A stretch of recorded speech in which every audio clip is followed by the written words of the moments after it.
Bismillahirrahmanirrahim. Assalamualaikum warahmatullahi wabarakatuh. Alhamdulillahirabbil alamin. Assalatu wassalamu ala asrafil anbiya'i wal mursalin wa ala alihi wa sahbihi ajma'in. Qala Allah Ta'ala bi kitabihil karim wa asdaqul qailin. A'udzu billahi minasyaitonir rajim. Bismillahirrahmanirrahim. Subhanaka la ilma lana illa ma 'allamtana innaka antal alimul hakim. Summa qala aidan in tansurullaha yansurukum wa yusabbit aqdamakum wa la in kafartum inna 'adzabi lasyadid. Allahumma rabbi shrah li sadri wa yassir li amri wahlul 'uqdatam min lisani yafqahu qawli. Rabbi zidna ilma warzuqna fahma rabbi habli hukma wa alhiqni bisolihin. Sadaqallahul azim wa sadaqa rasulul karim wa nahnu ala jalika minasyahidin wa syakirin. Walhamdulillahi rabbil alamin. La haula wa la quwata illa billahil alil azim. Amma ba'du. Bapak-bapak, saudara-saudara, kaum muslimin pencinta dan penikmat TV Tabalong yang dirahmati dan diberkahi oleh Allah Subhanahu wa taala. Seiring terucap daripada doa kita kepada Allah Subhanahu wa taala dengan hidayah, taufik dan inayahnya, sehingga apa-apa yang kita kerjakan selama hidup di dunia ini berdasarkan daripada Al-Quran dan sunnah-sunnah Nabi besar Muhammad SAW. Harapan kita sebagai orang yang beriman kepada Allah dan sebagai hamba yang duduk di kedudukan sebagai hamba, mari kita mengabdi sebagaimana firman Allah Subhanahu wa taala di dalam Al-Quran surah Az-Zariyat. A'udzu billahi minasyaitonir rajim. Bismillahirrahmanirrahim. Wa ma khalaqtul jinna wal insan illa liya'budun.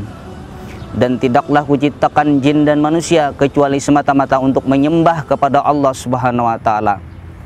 Cara untuk menyembah kepada Allah Subhanahu wa taala berupa syariat baginda Nabi besar Muhammad sallallahu alaihi wasallam yang telah kapah dan sempurna untuk kita amalkan di dalam kehidupan sehari-hari. Kaum muslimin, penikmat dan pencinta TV Tabalong yang dirahmati dan dimuliakan oleh Allah Subhanahu wa taala.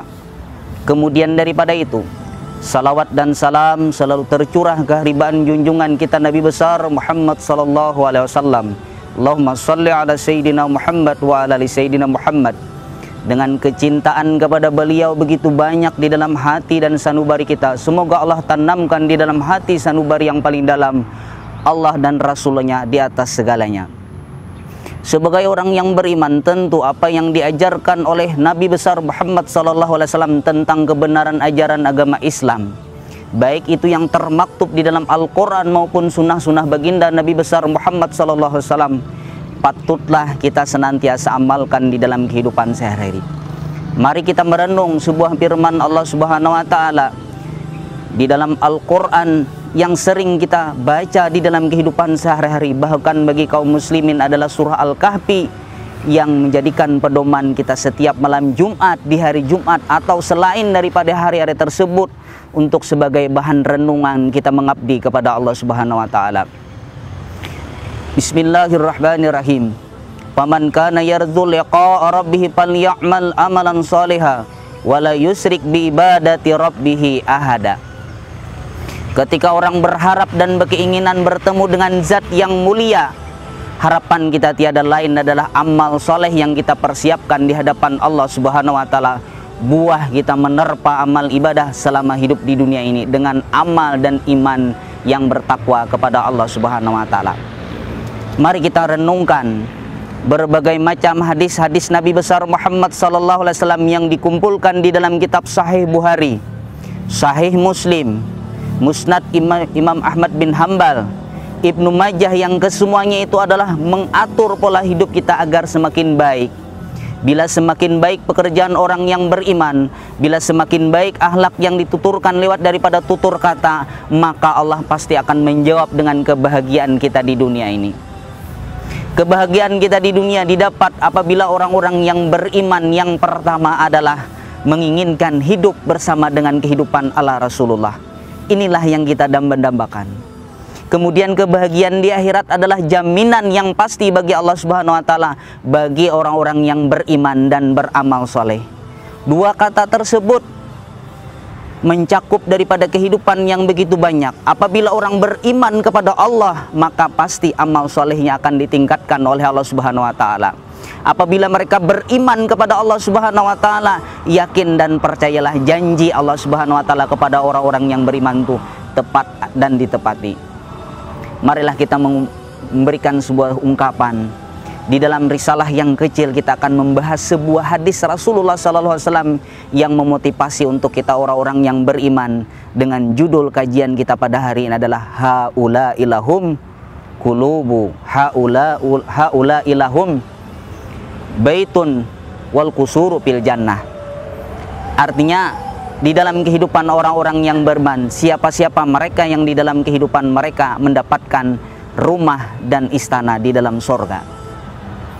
Kita berharap dengan risalah yang kecil ini dapat memotivasi kita. Amal-amal yang sudah kita kerjakan di dalam kehidupan sehari-hari, baik itu amal fardhiyah lewat daripada sholat 5 waktu, lewat daripada puasa, lewat daripada sedekah, lewat daripada puasa sunat, itu membuahkan daripada hasil yang terbaik di hadapan Allah Subhanahu wa Ta'ala.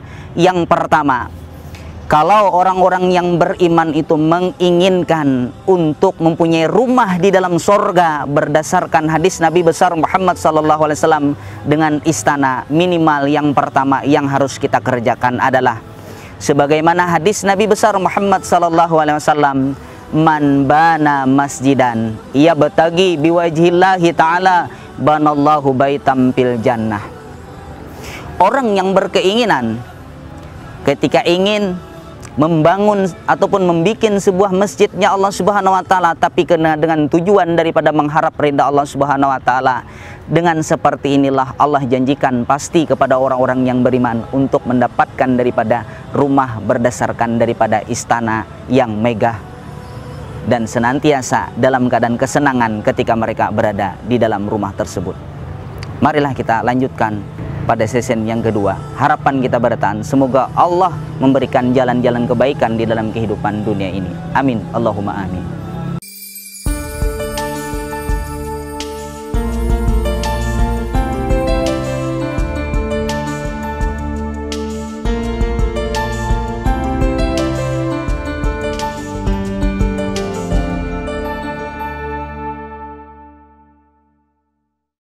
Bapak-bapak kaum muslimin, jamaah pencinta daripada TV Tabalong yang senantiasa diberkahi dan dimuliakan oleh Allah Subhanahu wa Ta'ala.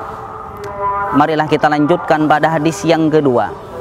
Daripada baginda Nabi besar Muhammad SAW menghabarkan kepada kita, man saddal furuji supufan muslimin.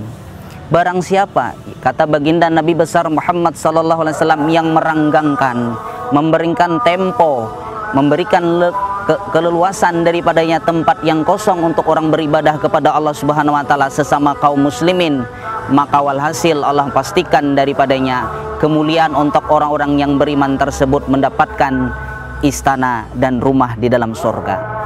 Sebagai bahan renungan, kalau kita memberikan sesuatu peluang kepada orang lain untuk meratakan dari senantiasa menggabung daripada dua saf yang senantiasa dalam keadaan kosong, berarti kita memberikan kemuliaan kepada orang tersebut. Karena di tempat daripada masjid yang mulia yang saya katakan, barang siapa yang membangun di awal-awal tadi, Allah akan bangunkan tempatnya di dalam surga berupa rumah dan istana.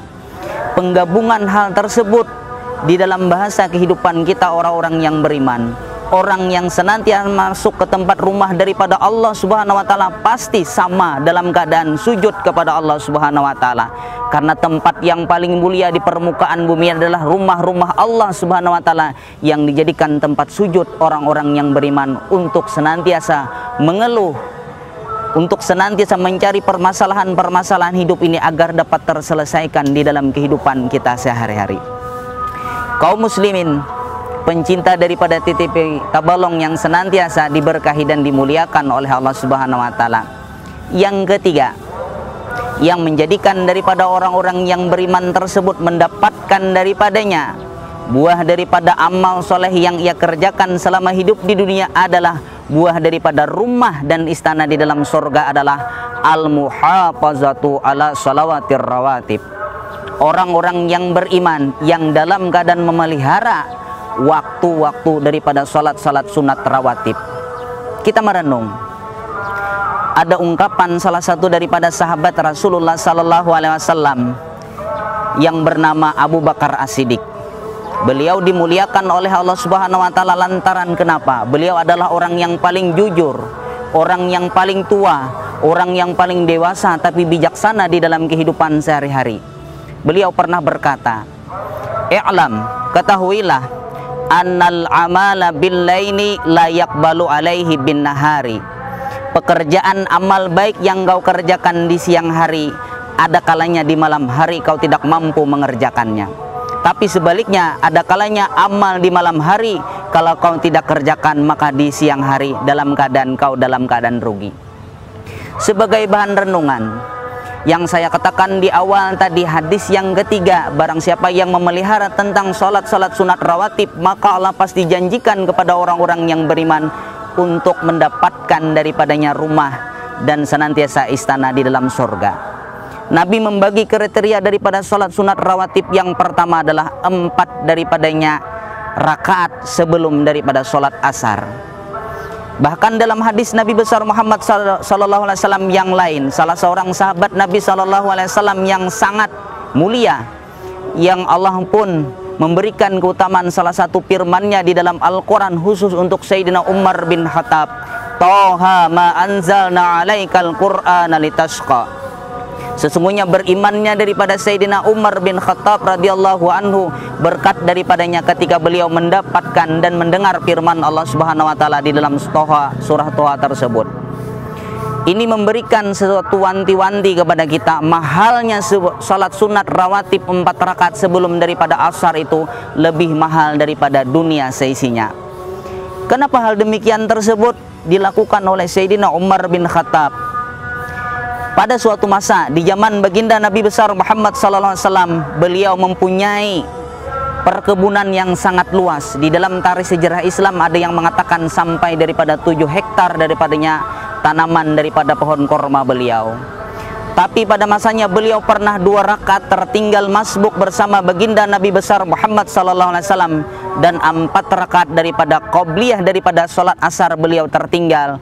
Nabi menghabarkan ketika selesai daripada sholat asar, "Wahai Umar, seandainya engkau tahu, seandainya engkau mengerti, dan seandainya engkau tidak tinggalkan pekerjaan yang sudah engkau kerjakan berpuluh-puluh tahun bersama aku, niscaya engkau senantiasa akan merasa rugi di hadapan Allah Subhanahu wa taala."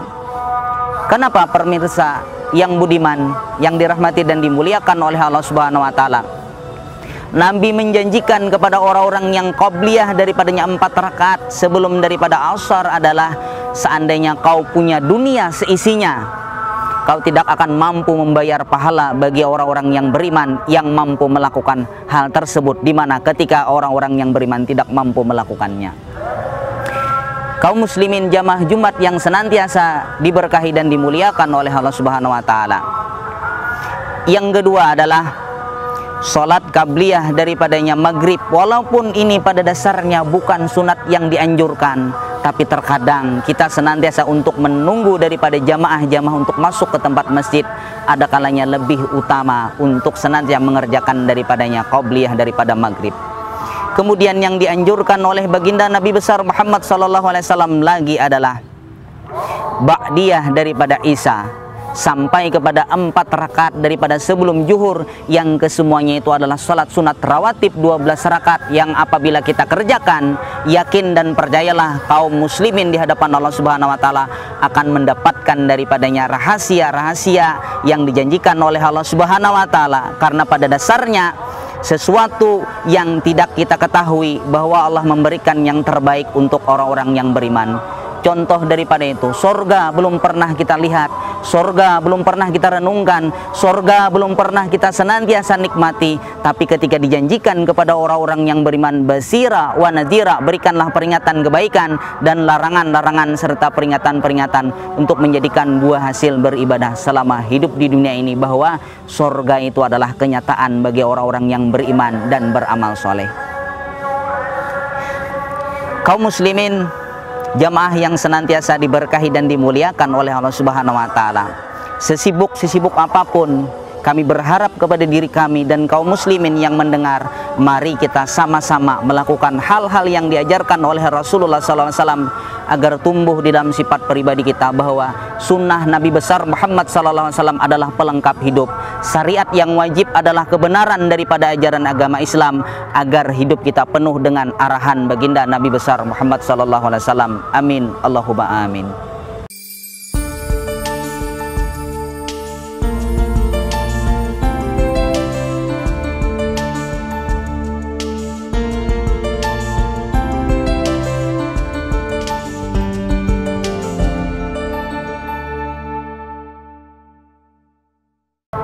Kaum muslimin, jamaah pencinta daripada siaran TV Tabalong yang diberkahi dan dimuliakan oleh Allah Subhanahu wa taala. Hadis yang keempat tentang bagaimana orang-orang yang mereka senantiasa apabila mampu berbuat kebajikan, maka orang-orang yang beriman tersebut dipastikan untuk mendapatkan daripadanya rumah dan istana di dalam sorga adalah orang-orang yang memelihara dan melazimkan daripadanya bacaan surah Hamim Ad-Duhan. Sebagaimana Nabi besar Muhammad SAW bersabda, "Man qara'a Hamim Ad-Duhan faqad bunya alaihil min jannah." Kita merenungkan betapa dahsyatnya janji Allah Subhanahu wa taala ketika orang-orang yang beriman mampu melakukan hal-hal yang di dalam kehidupan sehari-hari pernah terlewatkan di dalam bacaan-bacaan daripada Al-Quran kita. Dalam hadis-hadis yang lain, kalau orang-orang yang beriman tersebut mampu membaca dan mengamalkan daripada surah Hamim Ad-Duhan ketika malam Jumat ataupun siang harinya, maghfurullahu, maka orang yang beriman itu pasti diampuni oleh Allah Subhanahu wa taala segala dosa dan kesalahannya. Di dalam kehidupan kita terkadang kita merenung sesuatu rezeki yang Allah berikan kepada orang yang beriman, umur yang senantiasa panjang, kesehatan yang begitu banyak, keluarga yang damai, yang semuanya itu adalah ujian bagi kita orang-orang yang beriman untuk menikmati hidup yang sesaat ini. Tapi sebaliknya ada sebagian daripada orang lain yang ketika berumah tangga dalam keadaan carut marut, ekonomi senantiasa dalam keadaan terhimpit dan berbagai macam permasalahan-permasalahan hidup. Tapi kita sebagai orang yang beriman harusnya merenung apa sebab musabab yang terjadi ketika Allah uji orang-orang yang beriman itu di dalam kehidupannya. Walhasil yang membuat semuanya itu dalam keadaan hina, yang membuat dalam keadaan senantiasa banyaknya masalah hidup kita orang-orang yang beriman itu adalah tidak ada lain dosa dan kesalahan yang kita perbuat kepada Allah Subhanahu wa taala. Dosa kepada manusia, dosa kepada makhluk-makhluk ciptaan Allah Subhanahu wa taala yang ada di permukaan bumi ini. Maka daripada itu, marilah kita bermunajat kepada Allah Subhanahu wa taala zat yang mulia dengan bacaan daripada surah Hamim Ad-Duhan. Kita berharap yang pertama adalah dosa-dosa kita diampuni oleh Allah Subhanahu wa taala. Dengan dosa-dosa kita diampuni oleh Allah Subhanahu wa taala, amalan-amalan sunnah yang saya katakan di awal tadi, qobliyah dan ba'diyah daripada sunat-sunat rawatib akan mampu dilaksanakannya. Karena yang membuat berat daripada amal ibadah selama hidup di dunia ini tidak ada lain kecuali dosa-dosa dan kesalahan yang telah kita perbuat selama hidup di dunia ini. Dosa yang kecil kalau kita lakukan selama hidup di dunia, hari per hari, minggu ke minggu, sampai kepada 1 tahun pun kalau tidak ada dengan menggunakan kata-kata istighfar dan bertobat kepada Allah Subhanahu wa taala, yakin dan percaya dosa tersebut akan bertambah. Tapi sebaliknya apabila dosa-dosa yang besar sekalipun, dosa yang begitu banyak seiring dengan kita mengabdi kepada Allah Subhanahu wa taala, lewat daripada rintihan kita kepada Allah Subhanahu wa taala ketika sujud, lewat daripada tasbih yang kita baca dan keluar daripada bibir-bibir orang-orang yang beriman, tentu Allah dengan maha kasih sayangnya akan mengampuni dosa dan kesalahan kita orang-orang yang beriman. Kami mengajak kepada diri kami dan kaum muslimin di siaran TV Tabalong kali ini, marilah kita mempergunakan waktu yang sesaat ini. Jangan sampai nanti di hari kiamat kita menjadi adalah orang-orang yang rugi di hadapan Allah Subhanahu wa taala. Dengan kriteria 4 hal tersebut yang saya kemukakan, tiada lain harapan kita orang-orang yang beriman jangan sampai rugi di dunia, apalagi rugi di dalam kehidupan akhirat. Karena janji Allah Subhanahu wa taala kepada orang-orang yang beriman itu adalah pasti dan benar. Janji sorga kehidupan daripada padang mahsyar, alam kubur yang semuanya itu merupakan rahasia-rahasia Allah Subhanahu wa taala, tanpa dengan kita minta ampun kepada Allah Subhanahu wa taala. Kecil manusia di hadapan Allah Subhanahu wa taala untuk melalui semuanya itu. Tapi ketika kita menunggu rahmat dan kasih sayang Allah Subhanahu wa taala, sebanyak apapun daripada dosa dan kesalahan kita akan diampuni oleh Allah Subhanahu wa taala. Sebagai bahan renungan untuk kita dan kaum muslimin, sebuah firman Allah Subhanahu wa taala di dalam Al-Qur'an surah Al-Kahfi kembali, al-malu wal banun zinatul hayatid dunya wal baqiyatus shalihatu khairun inda rabbika sawaba wa khairun amala. Hartamu, anakmu itu merupakan perhiasan daripada dunia, tapi yang Allah nilai daripada kesemuanya itu adalah wal baqiyatus shalihat, amal yang kau tinggalkan dalam keadaan baik. Harta bisa menjadi mulia apabila kita sedekahkan. Harta bisa jadi mulia kalau dicari dengan cara yang halal. Harta bisa bertambah dengan kita memberi kepada orang-orang lain, karena semuanya itu merupakan rahasia daripada Allah Subhanahu wa taala. Tipikal yang kedua adalah anak. Anak merupakan titipan daripada Allah Subhanahu wa taala untuk orang-orang yang beriman.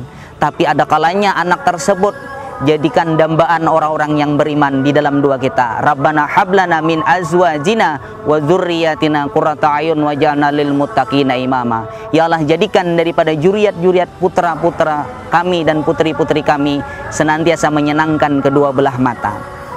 Yang kesemuanya itu kalau kita didik dengan didikan seperti baginda Nabi besar Muhammad SAW, dengan senantiasa modal yang pertama adalah dekatkan anak-anak kita dengan sunnah-sunnah Nabi besar Muhammad SAW, dia akan terbiasa di dalam kehidupan sehari-hari. Dalam falsafah peribahasa orang di dalam bahasa Indonesia, kecil teranja-anja, besar terbawa-bawa. Lagi kecil dibiasakan seperti itu, maka sampai dewasanya pun akan terbiasa seperti itu. Kita ajak anak kita untuk senantiasa memuliakan masjid. Kita ajak senantiasa berdampingan dengan orang-orang ketika dalam keadaan sholat. Kita ajak senantiasa anak kita membaca surah Hamim Ad-Dukhan.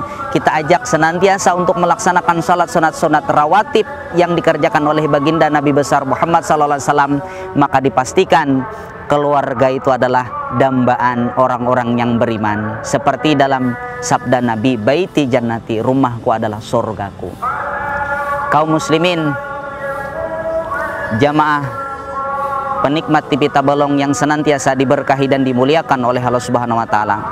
Sebelum kami tutup kajian pada hari ini, kami berharap 4 daripada tipe-tipe yang dijanjikan oleh Allah Subhanahu wa taala kepada orang-orang yang beriman, yang apabila mereka beriman dan beramal soleh, Allah janjikan pasti yang pertama adalah rumah dan istana di dalam surga. Tapi semuanya itu akan didapat dengan iman dan yakin bahwa percayalah dengan rahasia-rahasia Allah Subhanahu wa taala. Dan juga atas nama pribadi dan kaum muslimin yang mendengarkan, mungkin ada kata-kata dan uraian-uraian kami dalam pribadi yang tidak berkenan bagi kaum muslimin dan muslimat, mohon dimaafkan. Tapi apabila berkesesuaian dengan hati nurani, kita semakin dekat dengan Allah, kita semakin mencintai dengan Rasulullah, kita semakin dengan kaum muslimin dan muslimat, itu merupakan anugerah daripada Allah Subhanahu wa taala. Demikianlah kajian yang dapat kami sampaikan pada siaran TV Tabalong kali ini. Wabillahi taufiq wal hidayah waridha wal inayah. Assalamualaikum warahmatullahi wabarakatuh.